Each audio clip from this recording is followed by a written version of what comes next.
Welcome inside this week's Thursday edition of Trailblazer Weekly. I'm Carrick Segmiller, and today we've got a Trailblazer Weekly Express episode for you. No interview, just scores, highlights, and a look ahead to next week. It's been a busy week, and we've got results from nearly every fall sport to get to. So what are we waiting for? Trailblazer Weekly starts now.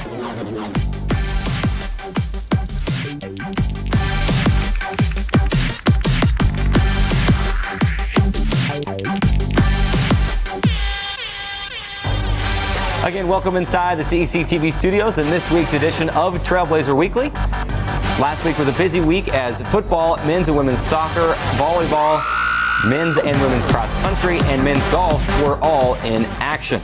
We kicked things off on the soccer pitch as the men's soccer team opened Pac-West play last week with 2 games at Legend Solar Stadium. The Trailblazers opened the weekend with a matchup versus Chaminade on Thursday. John Deere Porta scored in the 12th minute, and the DSU defense pitched a shutout the rest of the way to secure the 1-0 victory over the Silver Swords. Then on Saturday, Biola made its first trip to St. George. After a back-and-forth game, Athir DeWood blasted a free kick from 18 yards out to push DSU to another 1-0 victory. Then it was time for some dramatics on Tuesday as the Trailblazers hosted Hawaii Pacific. Just a couple of days ago, we've got those highlights to show you. So let's go to those men's soccer highlights taking on Hawaii Pacific the other day. It was Brian Baugh in the 61st minute, deflection off a corner kick, blasting it into the net. Dixie State led 1-0, and you think they're going to sit back and preserve that 1-0 victory. But Hawaii Pacific had other plans in this one on a quick restart. In the 84th minute, you see the foul there and the quick restart. The Sharks moving it forward into the attacking third across to the other side of the field, and it blasts into the back of the net, beating the Dixie State goalkeeper, and we're knotted at 1 heading to overtime.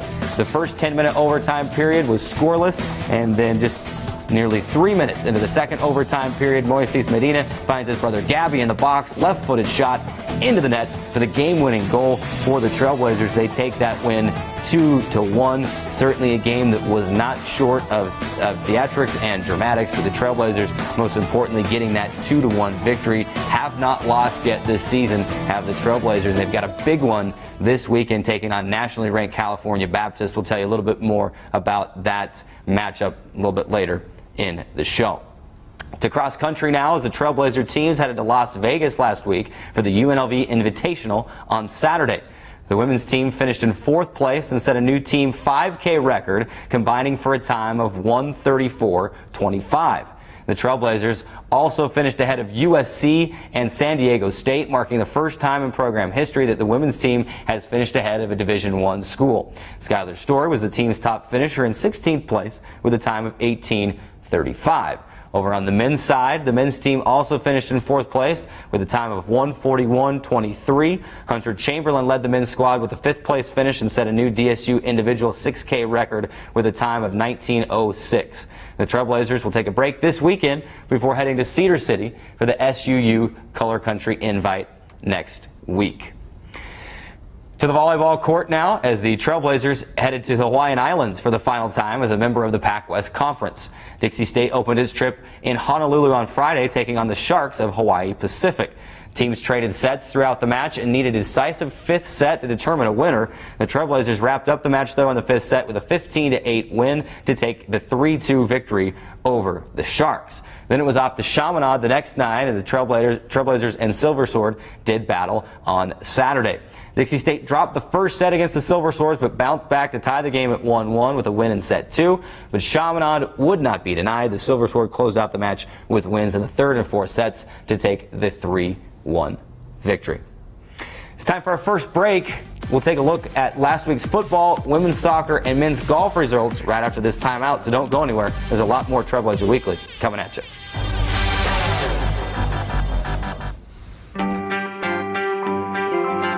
I take the road less traveled, run free, unwind, unravel someplace outside with lots to do.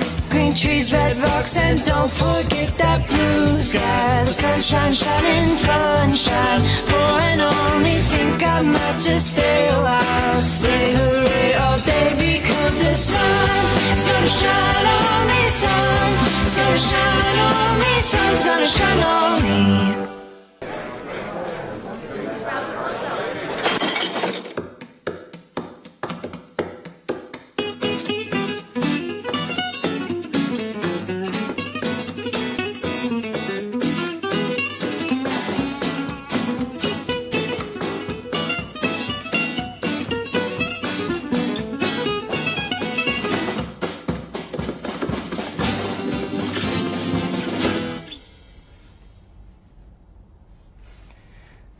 Welcome back to Trailblazer Weekly. We continue our look back at last week on the football field as the Trailblazers hosted number 20 Central Washington in the team's lone non-conference game of the season on Saturday at Legend Solar Stadium. It was a back-and-forth affair that saw a combined 98 points in the game. We've got the highlights. Dixie State striking first. How about on the first play from scrimmage, sophomore running back C.J. Luongo gets through the hole, and he could go all the way, and he does. Into the end zone, 75-yard touchdown run for C.J., and that is the way you start a football game. Dixie State then would go for two on the swinging gate formation. Tight end Tyler Krebs finding his way into the end zone. Dixie State led 8-0, but Central Washington bounced back with 21 answered points. The Trailblazers would respond later in the second. Casey Allison making the tough catch in the end zone. It was 21-14 at that time, but after that touchdown, the Wildcats responded with 28 points. In the second half, Josiah Blandon getting his first touchdown catch in as a Trailblazer. A little bit later in the second half, it's Juju Koprich taking a run into the end zone. His first touchdown in a Trailblazer uniform also.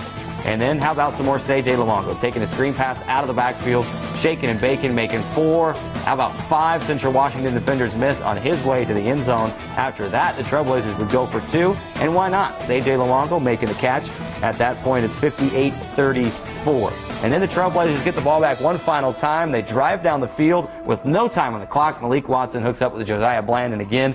The game was over at that point, so the referees said no conversion. It's not necessary. The game would end at 58-40, as you see on your screen. Dixie State falling to 1-3 overall. Of course, it wasn't a conference game, still 1-2 in RMAC play. We'll let you know who the opponent is this Saturday a little bit later in the show.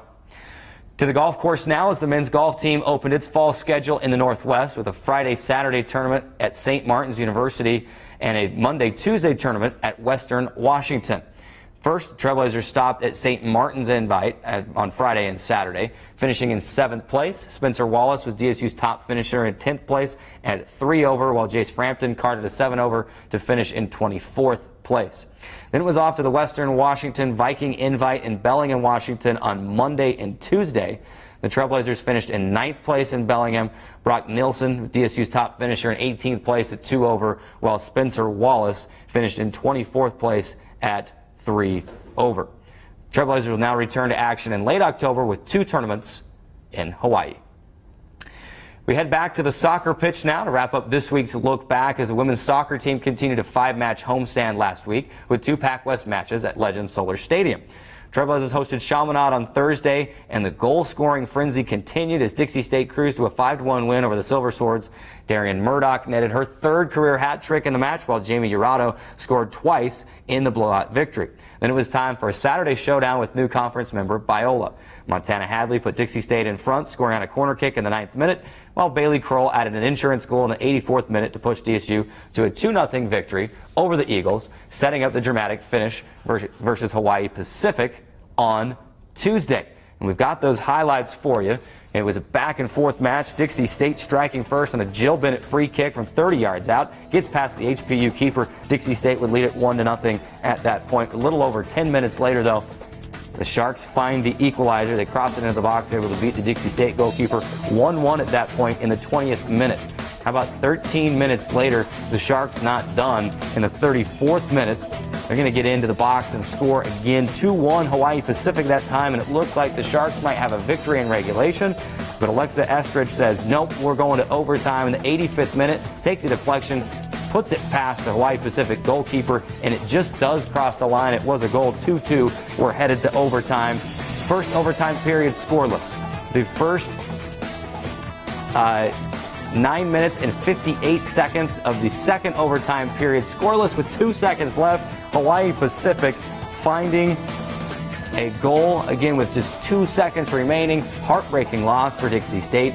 3-2 win for Hawaii Pacific, with the Trailblazers still 6-2 overall, 2-1 in Pac-West play, geared up for a big showdown with Cal Baptist later this weekend. It's time for our next break. We'll wrap up the show with a look ahead at this weekend's schedule on the other side of this timeout. Don't go anywhere. We'll be right back on Trailblazer Weekly.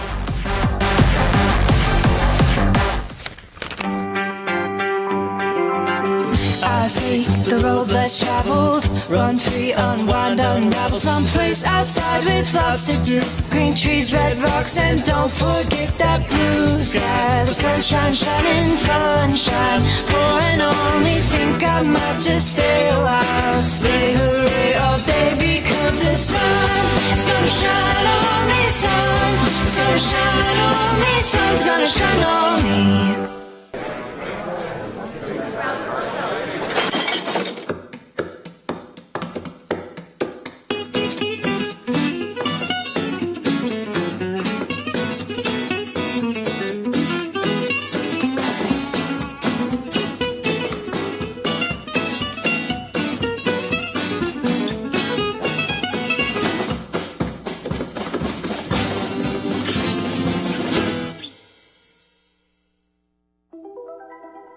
Todd's a great guy.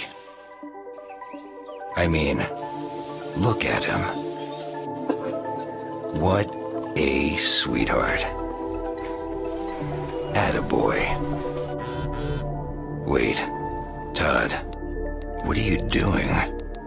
How totally selfish and un-Todd-like of you. Come on, Todd. Come on, man. Your daughter is having trouble learning French. Do you A, hire a tutor? Bonjour.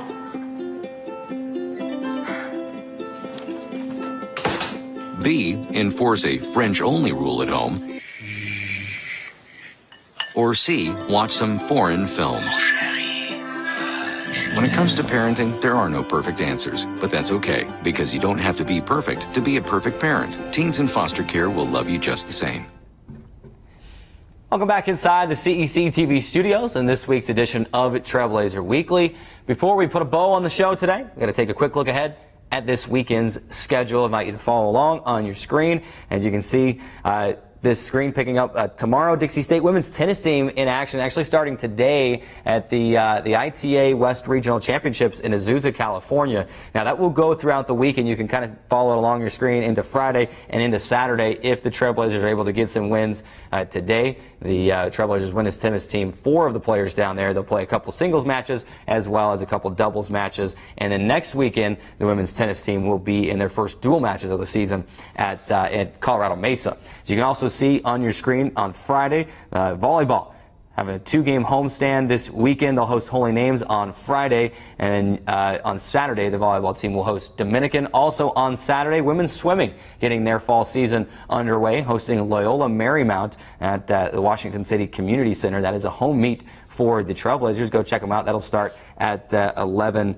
a.m. on Saturday. Also into Saturday, we mentioned already, women's volleyball taking on Dominican at noon at the Student Activity Center. You've got football against Western State on the road. That'll be a 1 p.m. Utah time kickoff on the road at Western State. I'll have the call on 97.7 FM. But the ones I really want to highlight here, you see on your screen, men's and women's soccer taking on California Baptist. On the men's side, it'll be a good game on both sides, always is, with conference championship implications on both the women's and the men's side. Want to invite you to come out and see those matches. The women's match will start at 4:30 p.m. with the men's match at 7 p.m. On the men's side, both of these teams are undefeated. The California Baptist men's soccer team ranked in the top 10 in the nation right now in all Division II. Of course, they're heading to Division I ranks next season. They want to get all the success they can have before they move out of the Division II ranks, and the Trailblazers and the Lancers will match up at Legend Solar Stadium on Saturday evening. If you are around, you've got to go see this game. Cheer both your women's and your men's soccer teams